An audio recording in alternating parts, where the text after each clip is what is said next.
제가 이 버려야 할 것에 대해서 4주 정도 여러분들에게 말씀을 전한다고 말씀을 드렸고, 지난주에 제가 병원에 말씀을 드렸었는데, 처음에 이제 교만과 또 분노에 대해서 말씀을 드렸고, 그리고 다음 주에 드릴 말씀을 제가 준비하려고 했던 게 있었는데, 이번에 병원에 입원해 있으면서 제가 또 그 환자들과 그 보호자 간에 있어서 어떤 대화를 제가 들으면서 좀 말조심에 대해서 좀 제가 말씀을 한번 좀 전해야 되겠다, 그런 생각이 들어가지고 제가 병원에서부터 이 말씀을 또 생각하고 또 준비하면서 오늘 전하게 됩니다. 사실은 그 주일날까지, 지난 주일날까지 같이 있다가 퇴원한 분들이 있어가지고 제가 5인실을 1인실로 썼었어요. 지난 주일날 오셔가지고 또 편안하게 또 같이 앉아 있었는데, 그 다음날 월요일날 환자가 이제 들어오게 됐습니다. 한 분은 이제 연세가 있으신 분이고, 또 한 친구는 이제 군대에서 갇혀서 무릎을 수술하기 위해서 또 환자예요. 근데 그 보호자 되시는 분들의 그 말이 어떻게 그렇게 다를 수가 있을까? 어떻게 그렇게 다를 수가 있을까?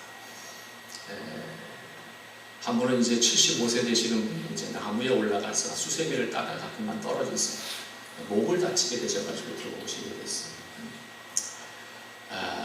근데 이제 그 보호자 되시는 부인이 나중에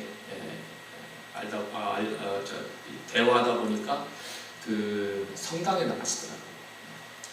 그런데 옆에 있는 또 환자, 그 군인의 그 보호자는 또 나중에 또 이제 전화를 하는 걸 제가 듣고 교회 나가시더라고요. 교회. 권사님 하면서 얘기하고 하는 거 보니까 교회를 나가시는데, 그 전에 그 보호자 되시는 분들의 그 대화를 제가 보니까, 그 남편이 이제 그 연세 드신 그 할아버지, 그 남편 되시는 분이 이렇게 다쳐서 들어오면서 참 긍정적인 그런 얘기를 계속 하시더라고요. 그러면서 참 복스러운 그런 말을 계속해서 하시고, 제가 또 거기에 있는 동안에 또 그분의 그 도움을 상당히 많이 받았습니다. 그분이 이제 수발을 해주셨어요. 모든 걸 다 이렇게 뭐 식사하면 또 다 달라주시고, 뭐 냉장고에서 꺼내주시고 뭐 하시면서 제 수발을 해주셨는데 참 너무나 감사하더라고요. 근데 그분 말하는 것이 항상 긍정적이고, 또 그 남편이 또 이렇게 목을 다쳐 누워 있으니까 또 그분도 얼마나 또 짜증스럽겠어요. 움직이지 못하니까. 근데 그걸 받아주시면서 그렇게 얘기를 하시는데, 참 너무나도 그 말하는 말 한마디 한마디가 참 너무나 참 아름다운 그런 마음을 갖게 됐습니다. 제가. 그런데 이제 교회, 나중에 알게 됐지만 교회 다니시는 그 아들의 어머니가 이제 오시게 되는데, 오시자마자 하는 얘기가 야, 이 애물단지 새끼야, 이 얘기를 하는 거예요. 이 애물단지 같은 새끼야. 그러니까 그 성당에 나가시는 그 아주머니가, 그분이 애물단지는 왜 애물단지예요? 고물단지지. 그 말이 맞잖아요. 이왕이면 자기 새끼인데 그래도 좀 또 군대 가서 또 좀 갇혔다 하더라도 좀 안타까운 마음에서 어떻게 된 거냐고 물어보지를 못할 만큼 오자마자 이 애물단지 새끼야 그러더라고요. 저도 그 얘기가 좀 듣기가 싫더라고요. 근데 계속해서 자기 아들이지만 야, 이 새끼야 저 이 새끼야 하면서 계속해서 그냥 야, 이 새끼야, 이 새끼가 빠지지가 않아. 그 사람 그분 입에서 여자분인데, 또 남편이 또 이제 와서 또 이렇게 하면서 남편에게도 말을 하는데도 남편은 또 함부로 얘기를 하시더라고요. 보니까 함부로 야, 이 사람아 저 사람아 하면서, 또 7시에 또 약속에 내가 좀 먼저 가봐야 되겠다 하니까 에휴 가가지고 술만 처벌걸 뭘 가냐고 하면서, 말 한마디 한마디가 제가 좀 듣기가 좀 거북하더라. 근데 거기다가 또 믿음의 사람이잖아요. 교인이잖아요. 근데 또 거기는 또 일본 성당에 또 옆에 또 한 분이 계셨는데, 제 옆에 또 들어오게 됐는데, 그분도 뭐 교회 나가신 분이 아니잖아요. 믿는 사람이면 그래도 좀 말을 좀 조심해야 될 텐데 말을 조심을 안 해요. 근데 전화가 와서 권사님이 전화 오니 권사님 그때는 또 말을 또 참 아주 그냥 조심스럽게 잘해요. 예, 권사님 예 하면서 그 다음에 끊자마자 또 야 이 새끼야 뭐 이 새끼야 물 던지라고 그러면서 근데 그 얘기가 참 거북스럽더라고요. 듣기가.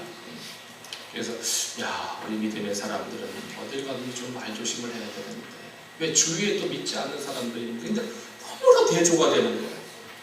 성당 다니는 그분하고 그리고 교회 나가시는 그분하고 그 말 한마디 한마디가 너무나 대조가 돼요. 그래서 우리가 정말 믿음의 사람들 그리스도인들은 말을 좀 조심해야 되겠다. 어딜 가든지 왜 주위에 누가 있을지 누가 듣고 있을지 모르거든요. 그런데 말을 좀 조심해야 되겠다 해서 제가 이 말씀을 좀 준비하게 됐는데 여러분 우리가 이 하는 말들을 구분하면 세 종류로 나눌 수가 있지요. 유익한 말이 있고 무의미한 말 그리고 해로운 말이 있습니다. 유익한 말은 뭘까요? 생명을 살리는 말입니다. 화평케 하는 말입니다. 덕을 세우는 말입니다. 또 축복의 말입니다. 웃음과 기쁨을 주는 그런 말이 바로 유익한 말들이 아닐까 생각이 들어요. 그런 의미에서 한번 좀 옆 사람한테 한번 좀 유익한 말 좀 한번 해보세요. 축복합니다. 한번 해주시죠. 또 다른 말 없어요? 사랑합니다. 좀 해보세요.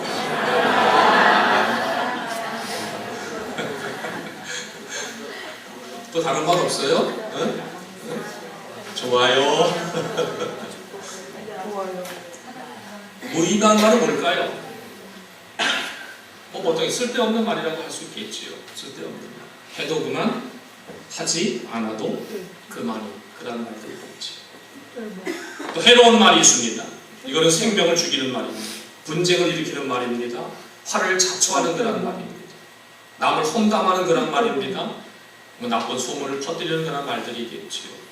축복이 아닌 저주하는 그런 말들이 여기에 해당되겠죠. 자, 근데 오늘 본문에 보면 우리가 버려야 할 못된 그런 삶의 습성들이 쭉 우리 골로새서 오늘 본문에 보면은 열거되어 있는데 그 중에 오늘 우리가 살펴볼 것은 부끄러운 말과 이 거짓말. 부끄러운 말과 이 거짓말. 이 두 가지를 한번 좀 살펴보려고 해요. 이 부끄러운 말과 거짓말은 해로운 말에 속한다고 볼 수가 있습니다. 이 부끄러운 말이라는 것은 여러 가지 의미를 가지고 있는데 음란한 말이라든가 더럽고 천한 말이라든가 어리석은 말이라든가 추한 말이라든가 욕하는 말 이것이 부끄러운 말에 해당되겠죠. 우리 인간은 본성적으로 아름답고 선한 말보다는요 사실은 이 부끄러운 말, 저 음란하고 더럽고 추한 말, 어리석고 천한 말을 더 좋아하게 되어 있습니다. 내가 여러분 죄악의 본성을 가지고 있기 때문에 어쩔 수가 없어요. 근데 우리는 그것을 성령 충만으로부터 절제하고 그런 말들을 하죠. 우리가 늘 말씀에 순종하는 그런 삶을 삶으로 그런 것들을 절제해야 되겠지. 중세기의 작가 보카치오라는 사람이 데카메론이라는 그런 책을 썼습니다. 근데 이 책은 당시 사회를 풍자한 그런 내용도 있지만은 거기에는 아주 음란하고 외설적인 그런 내용들도 많이 들어있었어요. 근데 보카치오가 처음 그 책을 냈을 때 아마도 그 책에 관심을 사람들이 가지지 않았던 것 같습니다. 그래서 이 보카치오가 어떻게 하면 사람들에게 관심을 갖게끔 할 수 있을까? 어떻게 하면 이 책을 좀 많이 팔 수 있을까? 이런저런 궁리를 하다가 한 가지 묘안을 내게 됐는데 그게 뭐냐면은 신부들에게 그 책을 좀 한 권씩 무료로 보내야 되겠다. 신부들. 그래서 이 보카치오는 그 책을 신부들에게 보내주었습니다. 자, 그 책을 받아본 신부들은 그 책을 읽어보니까 너무나도 외설적인 그런 내용이 많았어요. 그래서 그 책을 읽고는 교인들에게 미사 시간에 이렇게 말을 합니다. 지금 시중에 데카메론이라는 책이 나와 있는데 그 책은 너무 외설적인 그런 내용들이 많은 음란한 책이니까 절대로 사서 봐서는 안 된다. 이 신부가 야 이런 책 절대로 교인들이 읽으면 안 돼 해가지고 이제 그 얘기를 해준 거거든요. 근데 이상하게도 그날 이후로 그 책이 베스트셀러가 됐다고 합니다. 외설적이고 음란한 책이라고 절대 읽지 말라고 하니까 교인들이 호기심이 발동한 거예요. 호기심.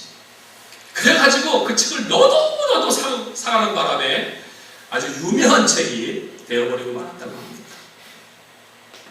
자, 여러분, 죄악으로 물들어 있는 우리 인간의 마음에는 하지 말라고 하는 것은 더 하고 싶어요. 못된 것이라고 버려야 된다는 것은 더 갖고 싶어 합니다. 외설적이고 음란한 어리석고 철학한 말들을 하지 말라. 그런데 더 하려고 그래요. 그런 거 알고 있음에도 그래요. 그런 말이 우리에게 전혀 도움이 되지 않는 것도 잘 압니다. 그런데도 사람들은 그러한 이야기들을 너무나도 좋아하고 있다는 거예요. 그럼 요즘 아이들 보세요. 요즘 아이들이 좋아하는 그 컴퓨터 게임 중에 보면 폭력적이고 외설적인 그런 내용들이 많이 담겨져 있잖아요. 오죽하면은 스마트폰에도 보면은 그들이 그 스마트폰의 웹에도 보면 이 야동, 정말 초등학생들이 봐서는 안 되는 그런 것들이 뜬다고 하잖아요. 초등학생들을 위한 홈페이지에 어른들이 들어와서는 어른들도 얼굴이 불편해질 음란한 내용들을 써놓는다는 거예요. 지난번에 뉴스 보셨죠? 초등학교 교사가 초등학생을 성폭행했습니다. 이게 있을 수 있는 일입니까? 그 채팅하면서 그래서 사회는요 갈수록 더욱더 음란한 문화, 부끄러운 그런 말들이 팔을 치는 사회로 지금 변하고 있다는 거 아십니까? 정말 걱정스러운지 않을 수가 없어요. 그래서 여러분들 이런 부끄러운 사회로 변해가는 세상을 구원해낼 수 있는 사람은요 오직 그리스도인입니다. 우리들의 책임이 있다는 걸 알아야 됩니다. 우리들의 책임.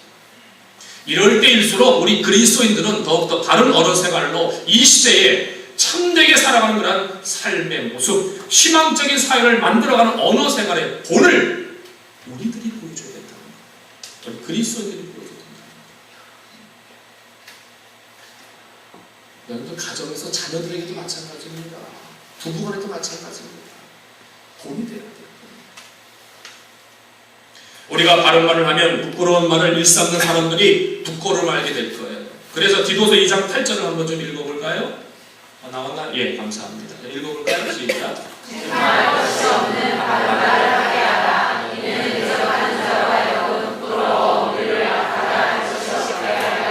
할렐루야.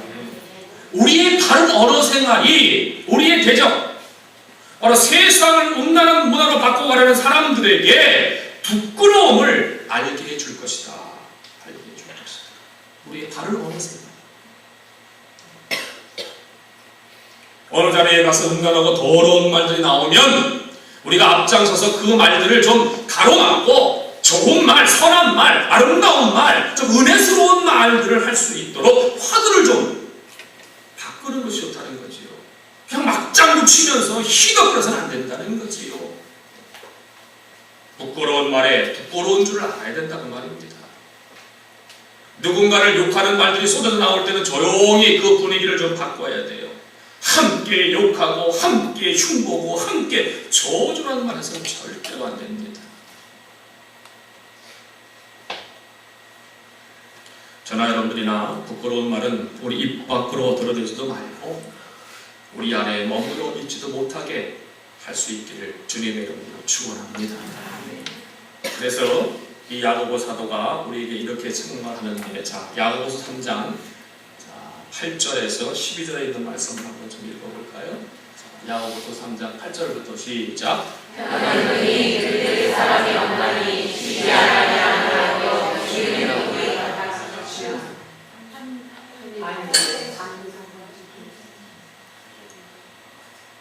9절 나오세요? 예, 이것으로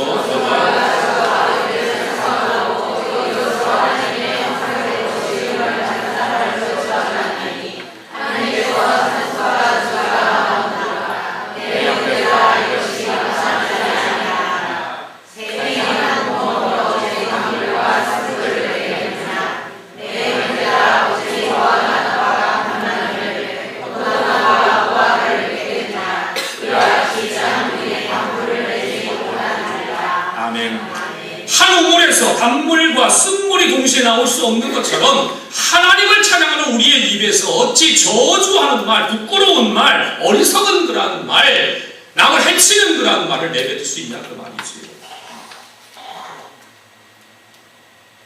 저나 여러분들, 우리는 그리스도인들입니다. 우리 입술은 하나님을 찬양하는 입술입니다. 하나님의 영광을 드러내는 그런 말을 해야 할 그런 거룩한 입술이다 그 말이에요. 그래서 에베소서 5장 4절 말씀에 보면 이런 말씀이 있어요. 누추함과 어리석은 말이나 희롱의 말이 마땅치 아니하니 오히려 감사하는 말, 감사하는 말을 해라. 감사해라. 그게 우리의 언어 생활의 모습이 되어야 된다는 것입니다. 저나 여러분들이나 혹이라도 부끄러운 말, 남을 해치고 남에게 상처 주는 그러한 말들을 버리고 항상 감사하는, 그리고 다른 사람들에게 용기와 소망을 줄 수 있는 말을 할 수 있는 저와 여러분 되시기를 주님의 이름으로 축원합니다. 또 한 가지 우리가 생각해야 될 것은 거짓말이에요. 자, 여러분들 저도 그렇지만 여러분도 아마 거짓말 해봤을 거예요. 나는 거짓말 한 번도 안 해봤다는 사람은 없을 거예요. 아마 거짓말 해보셨을 것입니다. 근데 한 번 거짓말은 또 다른 거짓말을 낳는다는 거 아시잖아요. 그래서 거짓말은 습관과도 같습니다. 거짓말은 하면 할수록 늘 수밖에 없습니다. 앞에 한 거짓말을 정당화시키기 위해서는 뭐예요? 계속해서 또 다른 거짓말을 만들어 내야만 합니다. 그런데 아무리 잘 짜맞춘 거짓말을 하더라도 뭐예요? 결국은 꼬리가 드러나게 마련이에요. 아무리 머리가 좋은 천재를 하더라도 거짓말을 계속 이어 맞출 수는 없다는 것입니다. 어느 때는 분명히 거짓말인 줄 알고 있는데도 태연하게 거짓말을 하기도 합니다. 어떤 사람들은 금방 타놀랄 거짓말? 그런데 해요. 어린아이들이 거짓말을 하려면 말부터 더듬거리고 눈빛이 달라지는 것처럼 어른들도 그렇게 거짓말이 금방 드러나게 돼 있음에도 불구하고 합니다. 근데 보세요. 서로 거짓말로 사람을 완벽하게 속일 수는 있을지 몰라도 사람의 이 폐부까지, 사람의 그 마음의 중심까지 감싸가시는 하나님을 어떻게 속이겠습니까? 하나님을 속일 수가 없지요. 하나님은 마음의 영역을 갖지 않으실 분이기 때문에 그렇습니다. 이런 재미난 이야기가 있습니다. 이야기가 있는데 어떤 큰 권력을 가진 부자가 자기 집에 도둑이 들지 모른다는 그런 불안한 그러한 마음 때문에 잘 훈련된 사나운 개 한 마디, 세파트 같은 잘 사나운 개 한 마리를 집에 데려놓았어요. 그 개는 도둑놈만 보면 짖도록 훈련된 그런 개였습니다. 근데 어느 날 저녁에 그 부잣집에 도둑이 들었어요. 아침에 일어나 보니 집안에 있는 모든 폐물과 돈을 다 쓸어가 버렸습니다. 자, 도둑이 들었으면은 개가 짖어야 할 텐데 그날 저녁 개는 전혀 짖지를 않았다는 거예요. 화가 난 주인은 개를 청문회에 불러앉혔습니다. 그래서 그 개를 한가운데 딱 앉혀놓고 주위에는 국회의원들이 빙 둘러앉아서 개에게 질문을 합니다. 한 국회의원이 개에게 이렇게 질문합니다. 야, 개, 너는 도둑만 보면 짖도록 훈련을 받지 않았느냐? 그런데 왜 지난밤에는 내 주인집에 도둑이 들었는데도 내 본분을 망각하고서 한 번도 짖지 않고 멀뚱멀뚱 쳐다만 보고 있었느냐? 그랬더니만 이 개가 이렇게 대답을 합니다. 예, 저는 도둑만 보면 짖도록 훈련이 되어 있습니다. 그런데 제가 주인집에 들어가 보니까 앞집에 사는 사람도, 뒷집에 사는 사람도, 옆집에 사는 사람도 모두 도둑놈들 뿐이었습니다. 더구나 저를 데리고 간 주인도 도둑놈인데 제가 누구를 보고 짖어야 합니까? 도둑놈을 보고 짖어야 한다면 저는 하루 종일 쉬지 않고 짖어야 하고, 지금도 여기 앉아있는 여러분들, 국회의원들을 향해서도 제가 계속 짖어야 합니다. 그냥 재미난 얘기입니다. 우리가 사는 세상은요, 정직보다는 거짓이, 의로움보다는 부정이 더 활개치는 그런 사회가 되어버렸다는 거지. 그래서 우리 신앙인들조차도 적당하게 거짓과 불의에 타협해야 내가 세상에서 살아남을 수 있다, 이렇게 생각들을 많이 합니다. 정직하게 장사를 하면 손해를 보고 거짓말해야 이익을 남길 수 있다, 이렇게 그리스도인들조차도 생각을 하고 있습니다. 그러나 거짓으로 장사를 하면 당장은 이익을 볼 수 있을지 몰라도 결국에는 손해를 보게 되어 있는 게 세상 이치고, 그게 사실 하나님의 법입니다. 그게 하나님의 법. 우리 신앙인은 진실해야 된다는 것입니다. 저도 이 말씀을 준비하면서 사실 제 자신도 회개를 많이 합니다. 진실하지 못했던 그런, 세상 모든 사람들이 거짓말을 해도 우리 신앙인들은 진실만을 말해야 된다는 겁니다. 왠 줄 아세요? 신앙인의 입에서 진실을 잃어버린다면 하나님의 복음도 능력을 잃고 만다는 것입니다. 복음을 전해야 하고 하나님의 사랑과 은혜를 나눠야 할 신앙인들의 입에 진실은 없어지고 거짓을 말하는 것만 남아있다면 우리 신앙인들이 전하는 하나님의 사랑과 하나님의 은혜를 누군들 믿으려 하느냐 그 말이에요. 아까 병실에 있었던 그 교회 다니시는 분에 대해서 제가 말씀을 드렸잖아요. 말을 그렇게 막 함부로 하고 저기 하면서 나중에 그 다음날 내가 또 오셔가지고 하시는 얘기가, 그 아들 앞에서 그런 얘기를 하더라고요. 야, 나는 너와 아빠를 위해서 그렇게 기도를 많이 하는데 왜 하나님이 내 기도를 안 들어주시는지 모르겠다는 거야. 아빠를 위해서도, 술 먹는 아빠를 위해서도 또 교회 좀 나오도록 기도하고, 아들도 아마 술 담배 하는 것 같아요. 너 병원에 있는 동안 딱 성경이나 좀 읽어라. 성경을 또 던져주더라고.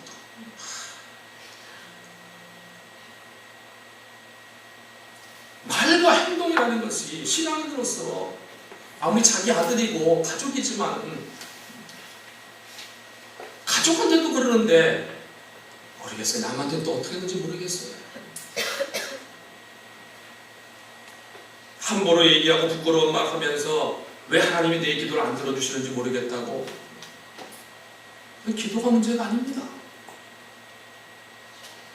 그분의 말과 행동부터가 달라져야 됩니다. 저는 그렇게 생각이 들더라고요. 그렇게 생각이 듭니다. 그렇잖아요. 아까 제가 말씀드렸듯이 신앙인의 입에서 진실을 잃어버린다면은, 신앙인의 입에서 부끄러운 말, 해로운 말만 나온다면은 뭐예요? 복음의 능력이 사라져버리는 거예요. 주위에 있는 사람들이 내 부끄러운 말과 해로운 말들 다 듣고 있었는데 그분들에 가서 예수 믿으세요 하는 그분들이 믿겠냐 그 말입니다. 복음의 능력이 사라져버리는 거예요. 능력을 잃어버리게 되는 거예요. 그렇잖아요.